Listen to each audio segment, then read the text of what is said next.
Good morning, it's Judy. Thank you so much for stopping by today. I am so sorry, I'm having issues with my lighting. Let me tell you a little story. We here in Texas, it is, I don't know what it is yesterday, but today it's supposed to be 106.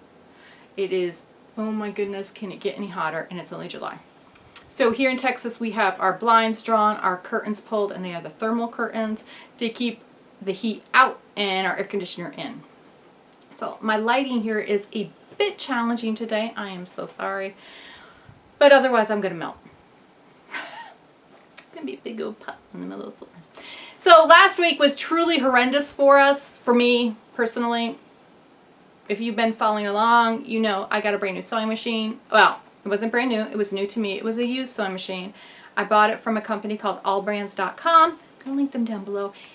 If you need a sewing machine, I believe they have new ones. I'm not sure. I know they do in their shops. I bought a used one. Got a really good price on exactly what I wanted. Sews beautifully. I could not be happier with it. But I think something got bumped because I had it shipped to me. I think something got bumped, so when it does the embroidery, it just was, it was totally frustrating. So before my warranty ran out, I took it to their actual shop in San Antonio. That's not where it was shipped from. It was shipped from someplace else. So they're looking at it and they're going to fix it since it's under warranty. But in the meantime, I'm out my sewing machine. I have my old sewing machine, but there's something off with the tension, so I can really not do much more than a straight stitch. Which is kind of depressing because I've been sewing face masks for 4 months. So now I got to come up with something to do. You know, I can't just sit around and do nothing. So what am I going to do? So what does any good crafter do when they are looking for ideas because their favorite craft is on hold? So I can't sew at the moment. I can sew, but I can't sew the way I want to at the moment. So what am I going to do? Well, I turn to YouTube to look for ideas. And you know, there's so much that all these people who have been on quarantine are doing, and they were actually probably doing this craft before quarantine, but I just missed it. There's just so much creativity in this world, it's hard to keep up with. But did you know that Starbucks makes reusable,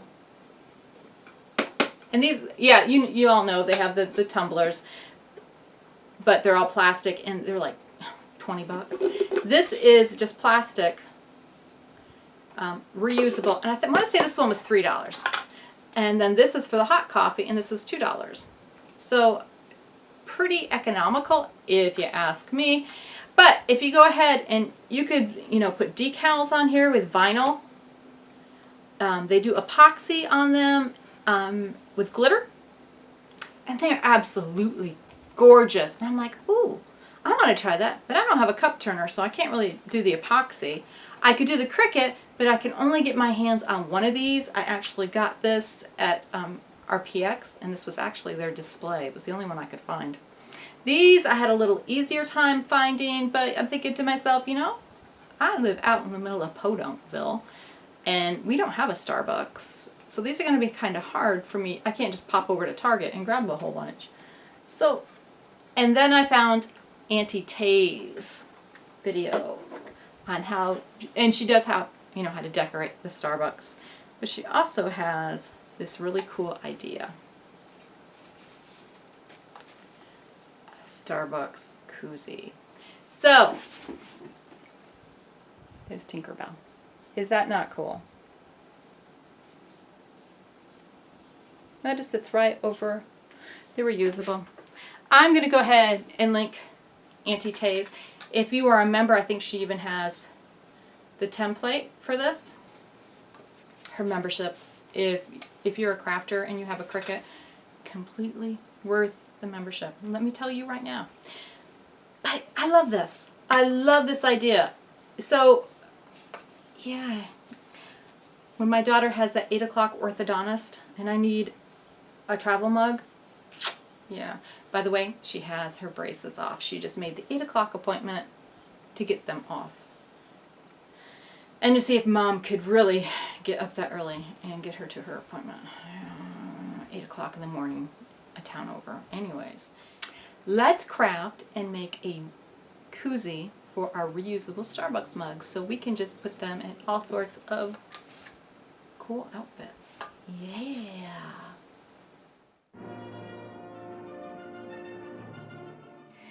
This is the template from Auntie Tay's. Like I said, there will be a link down below, but I'm sure there's other places where if you type in template Starbucks coffee mugs, but she has a really good one. I cut this out on my Cricut. She said to cut it out on cardstock. This is just an old file folder, and I like how, yeah, this is a little more sturdy and a little more, if you're going to be making a lot of these, I would suggest you use the plastic file folders. You have to change your settings a little bit. I think there might actually be, I have a Cricut Maker. So that's what, this is the template. And then I'm going to be using this Ariel fabric. This not just the cutest fabric ever. I really like this. So if you have an Ariel fan, little mermaid, and then I'm just going to position it. This is going to be the top of your koozie, so just kind of position it over the scene that you want it to,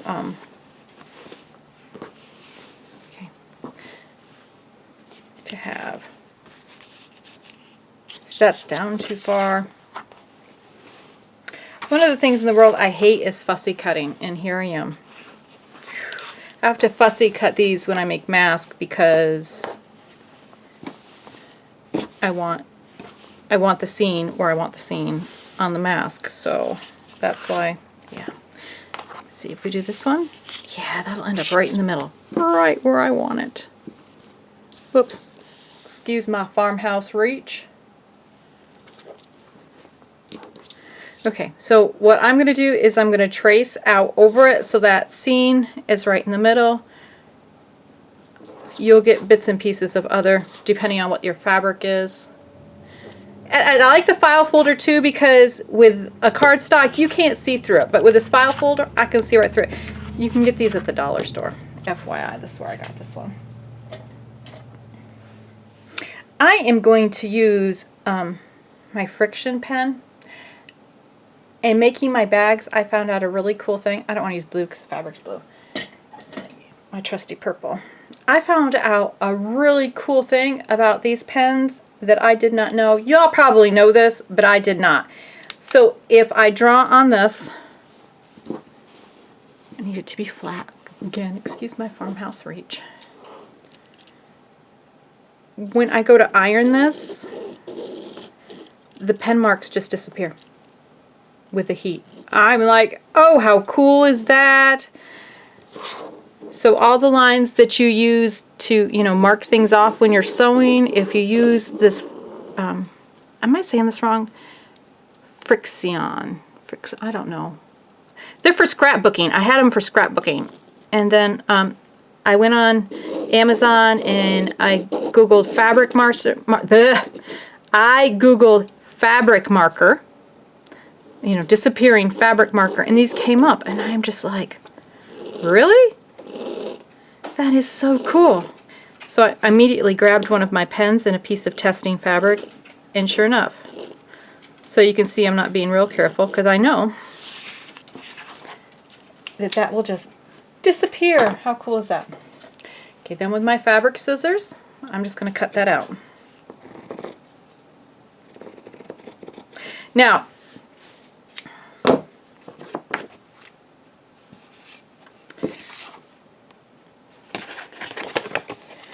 this one does not overlap a whole bunch. You can see that there is about ½ inch on both sides. So if you need more than a ½ inch, I would make this slightly bigger when you cut it out, just because, yeah. And then you have about ½ inch on the bottom. I use my serger when I do the top and the bottom and the sides, and then I because I'm sewing machine, and then I just top stitch. Now, so that's a good margin for me for seams. If you like larger seams, you need to figure that out and leave more room on your fabric. I made mine slightly bigger. I don't remember when I did the template. One thing about Cricut is that you can resize everything in Cricut. I do love my Cricut. I know, I keep reaching in front of the camera. My mother would be so ashamed. So would my grandmother. Ooh. I was raised in a multi-generational household. My grandmother had an apartment downstairs, or her own big bedroom, after we moved. So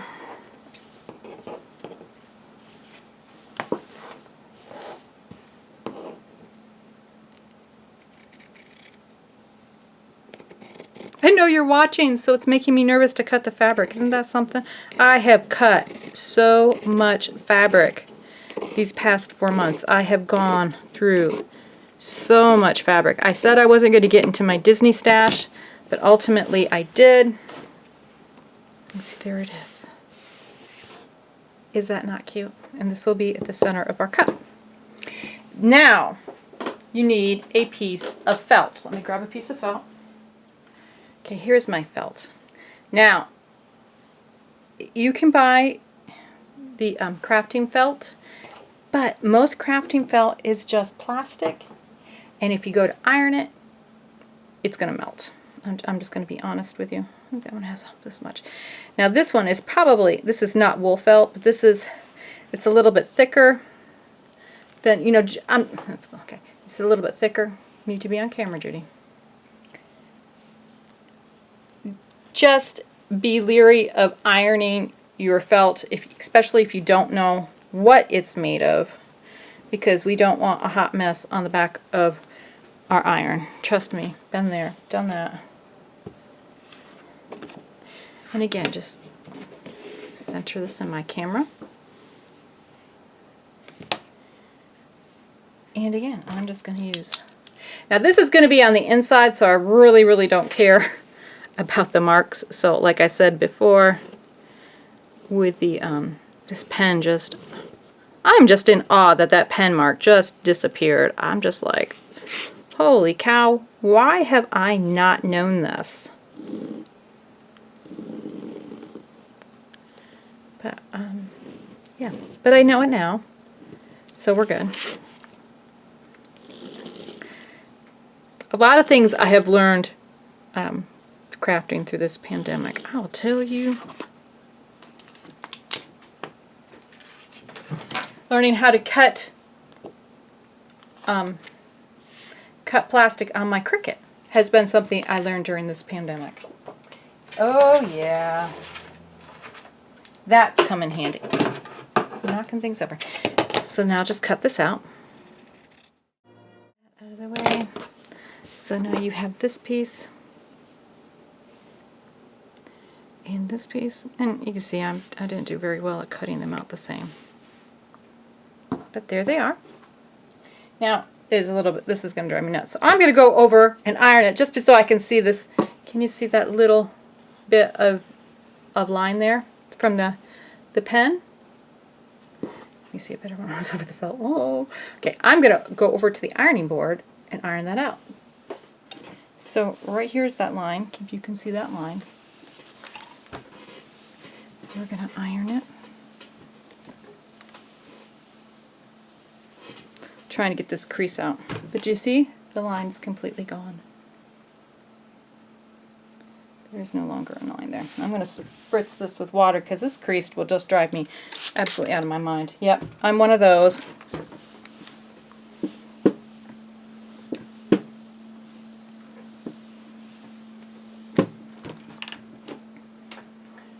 So now I'm going to take my felt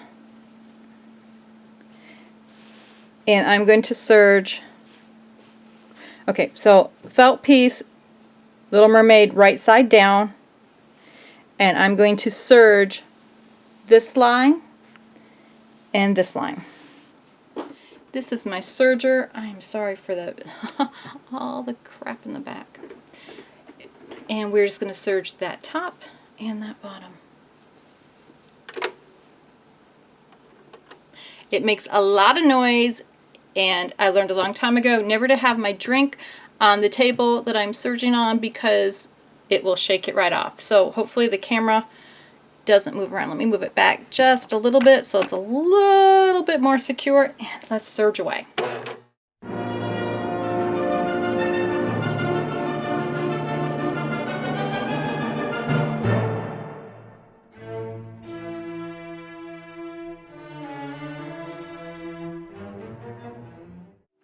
Excuse my farmhouse reach. See, and that just makes really quick work of that seam. And now we're going to do the bottom.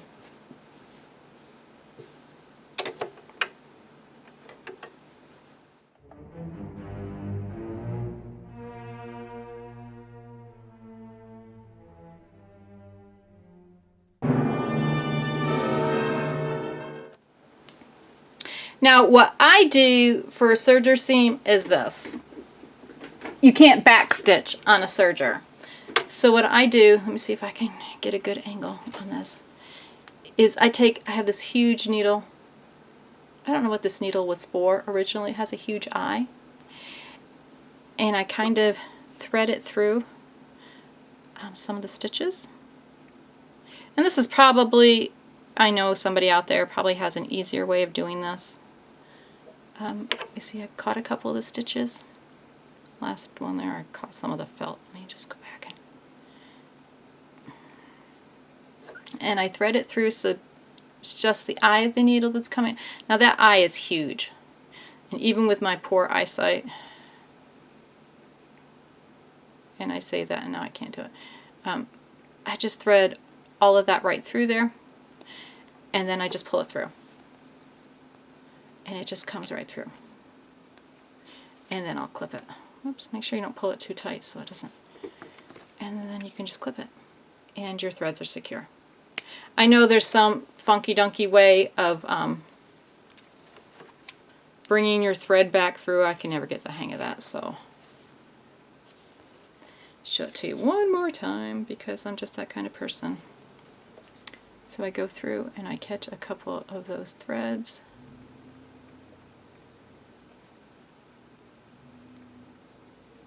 It was really difficult when I first got my serger to realize I could not backstitch. And I would untangle these and tie them off just to get, you know, that was, oh, that was a royal pain. And then you just pull it through. See, that one came all the way through. And now it's secure. And I do that on all four ends. Okay, the next step is I'm going to turn this inside out.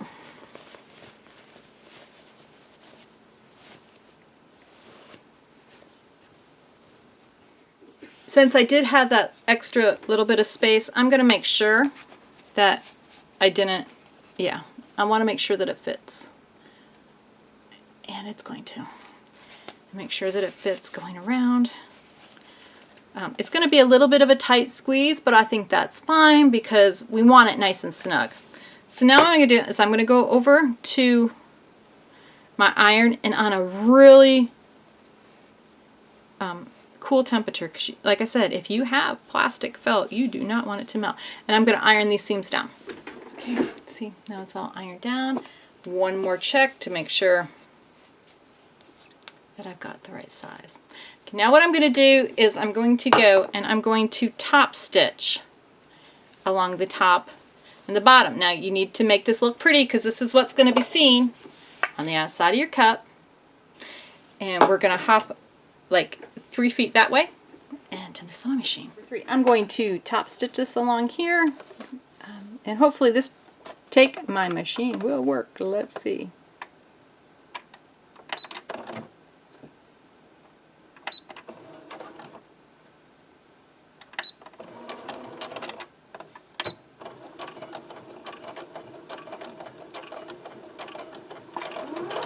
There we go. Yay, it's working.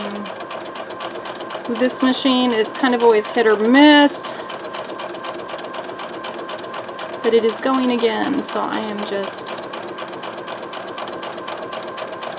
thrilled beyond belief. Okay, back stitch it a little bit, so make sure you've got it secure.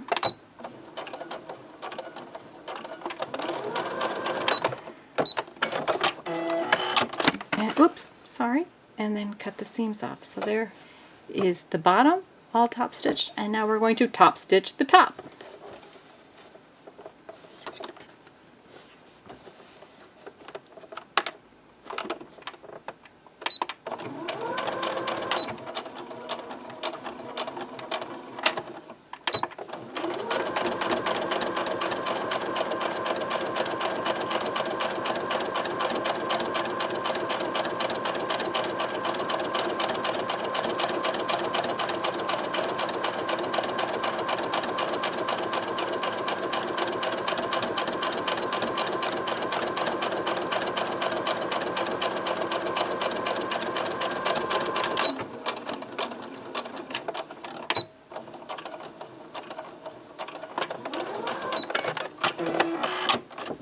Okay, and there is the top all done. Okay, now I'm going to go over to the serger, and matching up the top and the bottom, I'm going to serge this open seam. Now you might wonder why I go from machine to machine. The serger to me has a more secure seam, and this one's going to get pulled and yanked on quite a bit because, well, because it's the side and you're going to be pulling it on and off your cup. So yeah, that's why I like to serge. And just make sure your top is matched up all nice and even, because you want your seams to match. And remember, you did give yourself that seam allowance when you cut it out. So serge, and you could do, if you only have a regular machine, you could do a zigzag stitch or a reinforced, you know, go over it several times, straight stitch. So you can do this without it. Okay, prepare for a lot of jiggling.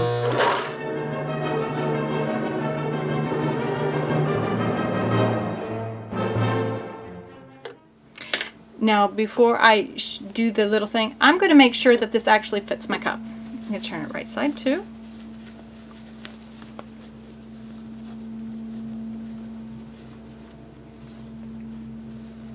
We have our little, whoops, you can't see it there. We have our little koozie, and we are going to try it on our mug to make sure that it fits.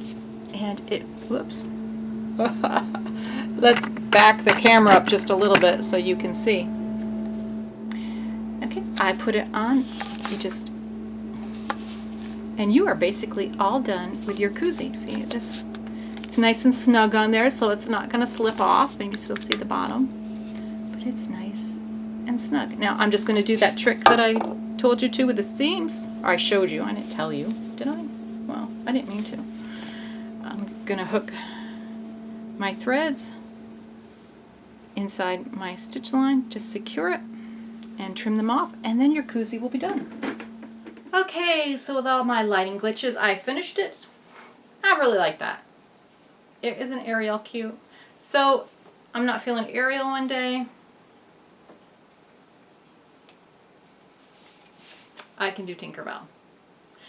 And you could personalize these, like I said. If your embroidery machine is working, you could put your monogram on here. You could, I don't know, you could, I know my machine is a Disney machine, so I have all sorts of Disney. You could embroider a Disney. You could do heat transfer vinyl and put a Cricut design right on there that you wanted.